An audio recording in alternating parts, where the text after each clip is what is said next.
All right, we're back. I'm Josh with Taproot Fields, and we have one of my favorite humans, Dr. Daniela Vergara, Muy bien. who is Cornell's emerging crop specialist. And we're going to sit here and talk today about a troubling thing in our industry right now is this Aspergillus. Yeah, Aspergillus. And how it pertains to the regulatory stuff we're dealing with right now, and testing and compliance, and it poses a big threat. Yes, it does pose a big threat. Yeah. How do we,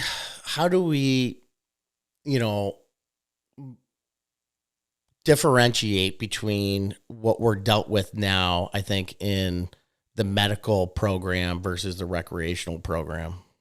So at some point, New York State had a test for Aspergillus. So let's go back. What is Aspergillus? Aspergillus is a fungi. Mm-hmm. It has multiple species. So Aspergillus is the genus, and it has multiple species of fungi. There's some that are riskier than others. Like the Niger versus... And I think that Flavus is one. Yep. And there's another Fumigatus. Yep. And some of them do cause a disease called aspergillosis, which affects the respiratory system. And it's been studied in tobacco consumers, but also in cannabis consumers. It's found. So it is a thing, right? Yep. Like we cannot just ignore it. It is a thing. Yep. However, Aspergillus species are found everywhere. Like probably your hands, my hands right now have Aspergillus spores. So we live with these spores on our everyday lives. Right. Like we wake up and it's there, right? It's opportunistic. Mm-hmm. So when it finds an opportunity to affect, it would do it. Right. But again, if we're healthy, then we are okay and we live with it on our everyday lives.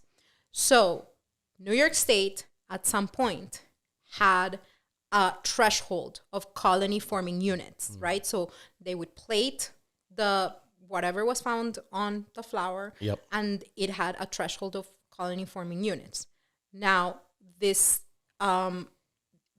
rule changed at some point. I am not sure when, but I'm assuming it was in the past year that it changed from colony forming units to a presence absence. Right. And because Aspergillus is found everywhere, it's probably present, right? So we're breathing it in all the time. Now. Right. Right now. Totally. So it's probably present. So if you are having a presence absence and it's present, then you're going to fail. Yeah. So. And now we're talking another cost to the farmer too. Because you can remediate. Yes, right? You can remediate. Extent. Yes. But it can be expensive and another step in the whole process for farmers. I agree. And again, remediation. So I read these 2 papers about remediation, and remediation may be a thing. It doesn't compromise the product, the quality of the product. It doesn't compromise the terpenes or the cannabinoids. So remediation is a thing, and it's if it's accessible, if you can do it, do it. I think that the very few dispensaries that we have in New York State should be maybe accepting remediated product. So I want to give a shout out to my mold guru. Her name is Dr. Tess Edom, and she has this company called Rogue Micro.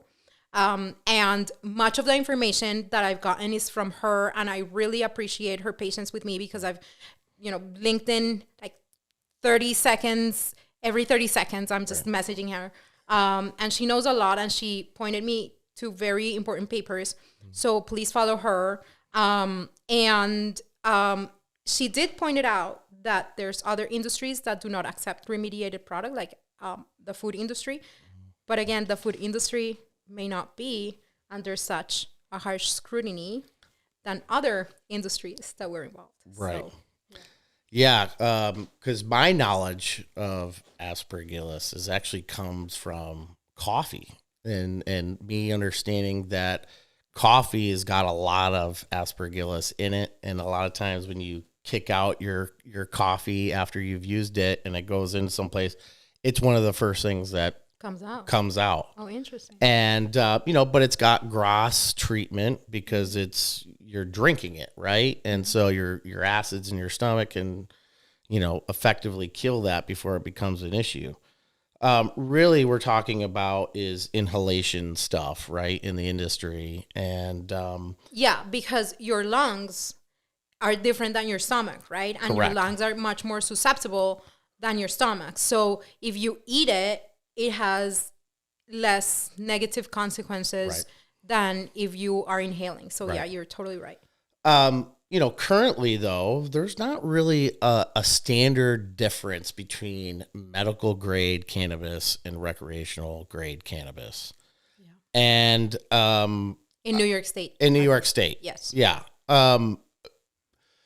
So in my sense is like, I understand that the medical, you're there for medical reasons. If you have cancer, maybe smoking that kind of stuff is not what you should be. Idea. Yeah. Right. Yeah. And so I think that there should be a higher standard, for the colony forming units, versus the recreational. I think would be a really good idea to have maybe a sticker or some sort of label that says this is for some consumers, this is medical grade, this is recreational grade, something like that could right. be a really good idea, especially because if you're a medical patient, maybe you should not be smoking. Oh, hi. The Bat Pig is joining us. Bruce, okay, thank you. All right, I love you. Yeah, absolutely. But, there are other ailments that, let's say Parkinson's or something like that might not affect your immune system, where you might want to get the medicine into you quicker. And so I can understand that. But again, I think there has to be a distinct difference between the markets. For thousands of years we've been doing this to some extent, right? For a long period of time, and we were doing it illicitly, right? Yeah. So that illicit product may have different standards, right? Yep. Well, and if you were consuming illicit products, that was not tested for Aspergillus before. So I do think that we need to be realistic. Mm-hmm. So we need to be realistic about the fact that Aspergillus is found everywhere, realistic about the fact that medical consumers do need very high quality product. Maybe consuming it, smoking or vaping, it's not the best for right. medical consumers. Maybe eating a gummy would be a better idea, or a cookie or a brownie. And then that when we had illicit product, that product was probably not as good as we have right now, and it wasn't tested.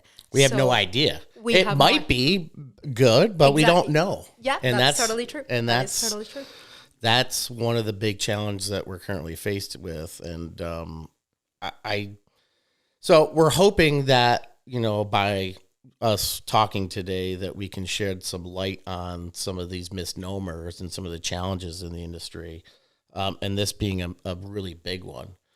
Yes, I also think that for consumers. So I think consumers, it's really important that consumers are aware of what they're consuming and the implications of what they're buying. So if you have something that was grown outdoors, so first, you are probably supporting a local farmer. Mm-hmm. It was grown in a much more environmentally friendly environment with sun, less carbon footprint.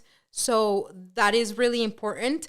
And again, it may come with some Aspergillus that maybe it's okay, because if you're a healthy person, you don't need to worry about those things. We are living them in our everyday lives. Right. Now, because Aspergillus thrives in dead plant matter, if as a farmer you have a retail store that you can take it quickly, then that makes it easier.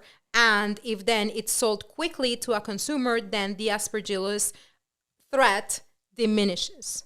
So I think that those things are really important to take into account, right? The timing. If you are sitting on product from last year, that may be problematic. And if you didn't have a place to sell your product from last year, that may be problematic, right? It's going to be very problematic. And especially when we've got some new information because of the challenges that there's only so many places, outlets to get rid of it, that a lot of farmers are sitting on it right now. And the longer it goes, they're talking about open up farmers markets, right? Well, are we just going to close a blind eye to all of that testing and let it go, ride it out? I have a hard time believing that even if you did a really clean environment and storage, it's still going to be really hard to pull that off a year later, right? I think so. I think so, and I think that that regulations need to be realistic. Yeah. I think that the OCM has done a great job. I think it's not been easy. Let's say No. it's monumental what they're undertaking. Yes, and I don't know if they knew. How monumental? Yes. I think that as in everything in the cannabis industry, they have grown very fast, very quickly. And it's been hard. I think that they have also been idealistic, right? I think that in general, the cannabis industry overall has been idealistic and kind of like, okay, this is what's going to happen. And at the end of the day, you are running a business. Right. And I think that small farmers need to be cognizant of that. That's why I said you need to apply for a processor's license. Right. And then once you have the processor's license, you need to figure out how to become a processor, which is not going to be easy. I'm not saying that this is a piece of cake. No, It's going to be hard. But once you have the license, you can figure out whether you're going to get an investor. Right. We know that the MSOs are coming. Oh, yeah. We know that the ROs are coming. That is going to happen. So maybe keep an open mind of partnering with them. You already have the land. You already know how to grow. You're already growing really good plants. Maybe keep an open mind to partner with these people that are coming because they're going to come whether you like it or not. Yep. Yeah. So I think that is necessary.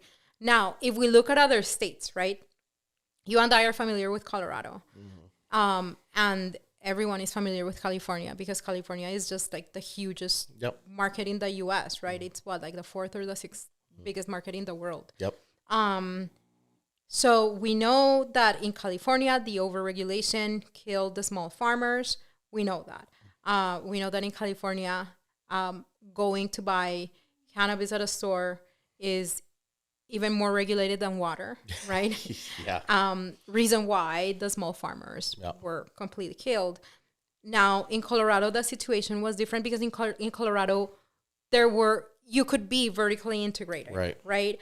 And everyone can get a license, right? So everyone got a license. There are maybe 3 big operators in Colorado that own 90% of the stores, but you do still find the small boutique, right? You do still find the small boutique. You may have to drive some time to get to the small boutique, but there are some. Right. And right now, the prices in Colorado, the prices per pound are extremely cheap because there is an oversupply. Yep. So we need to be careful about where New York State is going, right? Yes, there is no vertical integration in New York State. However, unless you're a micro. Yes, which I don't, those new rules, I do not entirely understand them, but these older rules, and they're not yet in effect. No. So it's, again, they re-released 230 pages. This was after the 60-day public comment period. Now it's still in 45 days to make any changes, which I don't know if they will or not, just to keep things moving along at this point. I think we're pretty close to being what it is. And the only difference on a micro is you're just being capped on your production amount. So you can And only canopy. Yep. But you can be a processor as well. Yeah. So you can be a processor and a grower. It's vertically integrated. But you cannot be a retail. No, you can. You can. Yeah, that's the thing. Oh, you can. And delivery. Yep. Is that a good idea? To be, like... well, I think, so here's the challenge, is you're going to have all the regulatory on you. And for a small guy, because you have to be CGMP, I think you can have a partner with a processor if you don't want to do all of it. But there are limits to that, right? And so that's going to be a challenge. If you were vertically integrated, where you can grow, process, retail, that's the trifecta of regulatory burden in a sense. I don't know. I think that you can be good at one thing, but not all, right? Like, can you be great at growing and at processing and at retail? Can you? It's an honest question. Yeah. I mean, it's certainly going to be a challenge for people, especially small farms that were looking at micro in the first place, to be able to handle all of that, especially one-man shows. Yeah. I mean, unless the regulation and a lot of it is stripped out for the micro, I don't see the micro being able to do all of that. Yeah, I think that that's really hard. It's very hard. I mean, being a processor, it's hard. It is, but you're focused on one thing, right? Yeah, but then if you're processing and you're growing, okay, fine. And at the end of the day, so something that I learned recently. So I also want to give a shout out to Brandy Young. Dr. Brandy Young has a testing facility in Rochester, Certainty Analytical Labs. She's extremely meticulous and also very patient for answering all of my questions. But in my mind, when I see growers, and growers are like, okay, this failed for whatever, Aspergillus. It failed. Now I'm going to take it to processing, and processing is going to do a miracle, and then it's going to be great. And it turns out that for processors, it's also really hard. And processors right now have I feel, and I don't know if this is true, but this is how I feel, like they're in the blacklist. And I think that for them, you give them product, and if the product is great, then they have less effort to turn it into something great, because it started as something great. But now if they have something that is terrible, full with twigs, and they have much more time, and if it's contaminated with anything, then they have the risk of having their entire facility contaminated with whatever it is, and also their equipment. And if it's heavy metals in their equipment, that is a challenge. So I want to destigmatize a little bit the processors. They are also, right now, everyone is working hard. No one in the industry is having an easy time. Oh, no. Absolutely. Listen, there's 200 growers right now that are jockeying for 10 places to sell. And so there's an overabundance of competition to get into the 10 store shelf space. Yeah. The more stores open up, you'll see more, better shelf space. But one of my biggest hurdles was in the beginning of this, the extractors were not supposed to grow. Mm-hmm. They were supposed to just be able to extract. Yeah. And what has happened is now, because they were allowed to grow, obviously they grew for their own supply. Yeah. And, product is not moving as quickly. And so they're backlogged. Yeah. So they're not buying other farmers' stuff to get in rotation. Exactly. And then, so now going back to what we started talking about, Aspergillus, that is a problem, right? It's a big problem. Because then you have these batch that failed for Aspergillus, And then you're going to take it to a processor, and the processor cannot process it because he's backlogged. Yep. They are backlogged, right? And it's only going to get worse. And it's only going to get worse. So now what do you do, right? What do you do? And I am sorry to be the bearer of bad news, small farmers, but if you don't have currently a place to sell, do not grow. Yeah. Because what are you going to do? What are you going to do? Is this going to be the second year that you don't have stuff and you're going to go do a lot of work for what? Now, for what? Exactly. For what? Yes. And I would be very hesitant. I think, so what is the end game for the product? And there's differences, right? And we got to go through the gamut. Like distillation is probably the safest. And I think the OCM originally said, look, hemp farmers, we're going to let you do this. It's going to be outdoors, tough challenges. It's going to be a while for the New York to open up and all this. It's going to take a while for you to get stuff processed.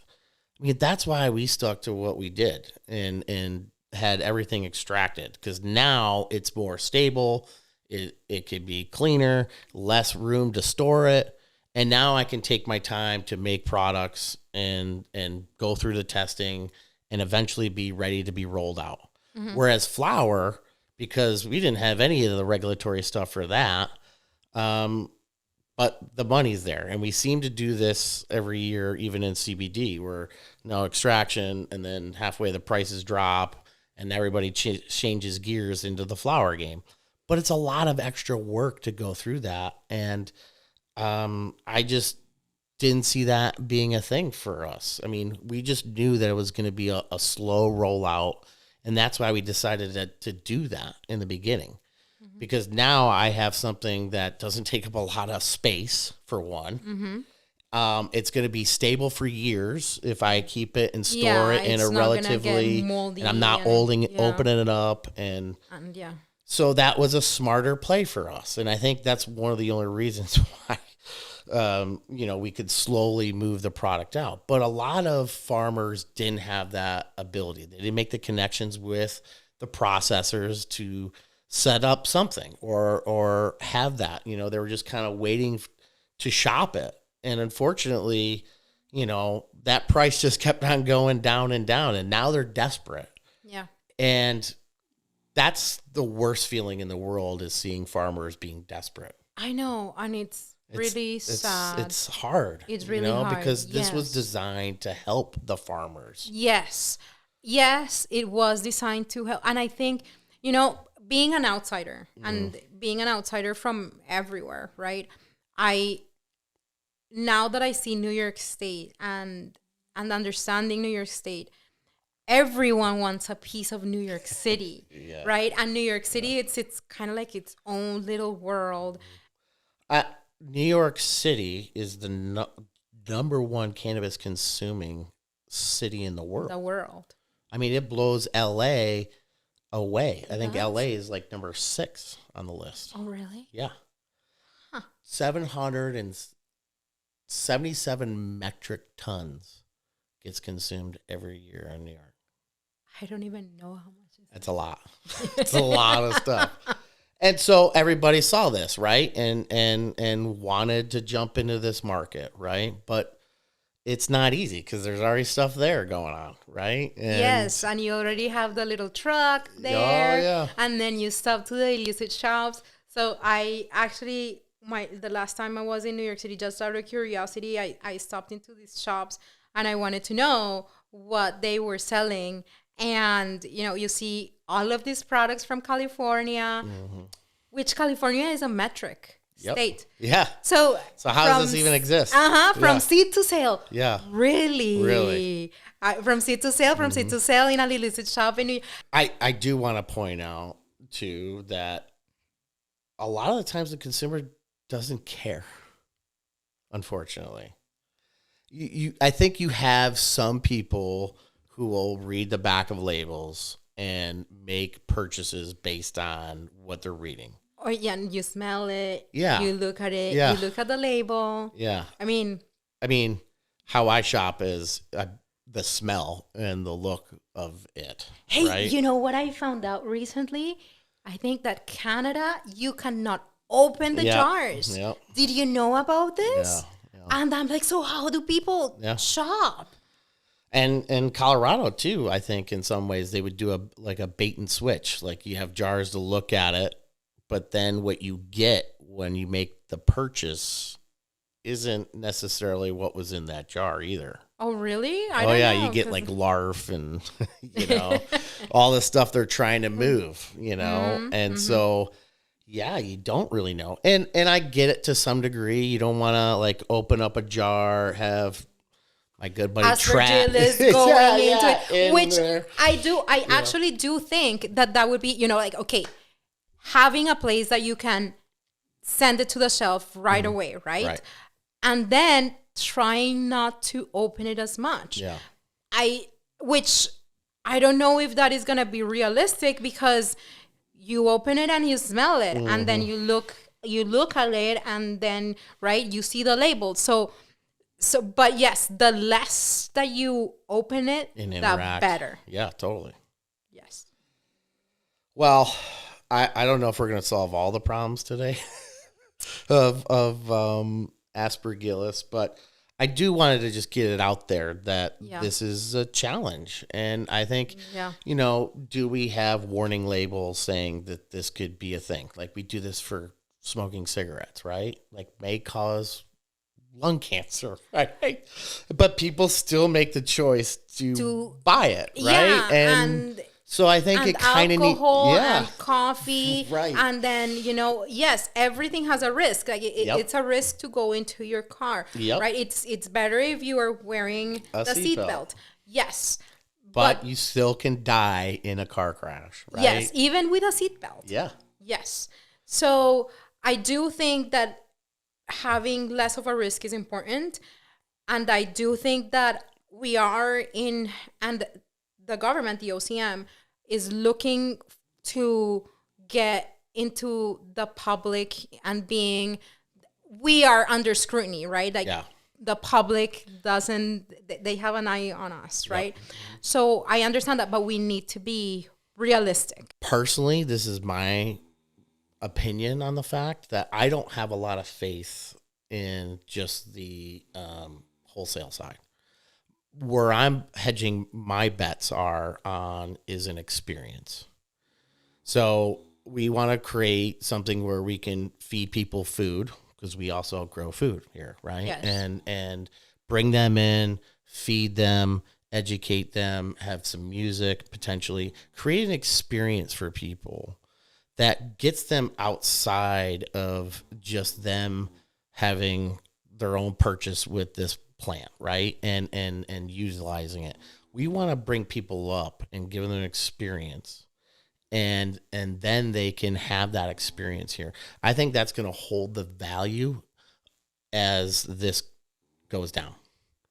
Because if I am putting all of it into this, I have a small window in which I'm going to hopefully get an ROI back. And I currently don't have a lot of faith in that for the infrastructure build out that I need to put in. Mm-hmm. And so we are trying to take away the price decline aspect of it. And I think that's where like the retail and the experience are going to hold on the values. So I have been in events in Colorado, consumer-friendly events, right, that put that experience, right, and have the music, and then they have a chef, that would come and like pair these, I don't know, this drink with this product or whatever it is, right? Sure. And it was so cool. And it was so cool, isn't it? And that's what I think people are ultimately looking for, in a sense. Not that they don't want to partake and just have their medicine or whatever at their own, but I think that's a unique difference that New York, quite frankly, is allowing this side of it. Where I think Colorado just finally got its first consumption place after 10 years or whatever it was. So my house is in Louisville, Colorado, which is kind of like a little town of itself, but it's kind of a suburb of Boulder a little bit. And so the dispensaries are right besides the highway. Yeah. Right? Kind of like buy your thing and get out. Get out of here. Yeah. Right? And so I always felt in Colorado that even though, yes, it was our first one and blah, blah, blah, it was kind of still undercover. Yeah. While what you are proposing to do here, I think that brings it into a main normal stream. Like, Yeah, right. You know, like I'm having a glass of wine. Yeah. I'm having a beer with my lunch. The microbrew, the vineyard, right? Absolutely. People Yes. are coming out, they're experiencing the plants, you know, they get to look at these amazing vista views and they're connected in a sense. They're seeing where they're getting their stuff from, right? Firsthand. Yes. And it's like you're being judged based on what you're showing people in a sense. And I think that is having a connection to our customers is really powerful in that sense. You know, I get to have them, I get to engage with them. And that's what we're really excited about. And then I'm also just want to stay to my local area of the people that we've built up a relationship with. I still come. I'm an hour and a plus. But You do. Well, good Lord, we've done an hour here. Oh man, I can continue talking with you for hours. I know. Yeah. Well, let's cut it short. Yeah. We'll get you back out here because this is going to be awesome. Let's make this a semi thing, right? Yeah, let's schedule it like, I don't know, bi-monthly or something. Yeah, that'd be awesome. Yeah. And I appreciate you as always coming out here. And You guys. you've been a huge asset to our farm. And if you don't know her and you are a cultivator, reach out, right? Can people where can people find you? You can find me on Instagram and Twitter. I'm at Canna Bacana. So that's CANNABACANA. Canna Bacana. Bacana in Spanish means school. So Canna Bacana in Instagram and on Twitter. I'm also on LinkedIn. And then if you Google me, Daniela Vergara, cannabis or something, you're going to find me on Google or, so you're going to find me. And we'll link all those in the video here too so you can see it. Awesome. All right. Perfect. Awesome. Well, thank you so much for your time today. I appreciate it. All right. Take care.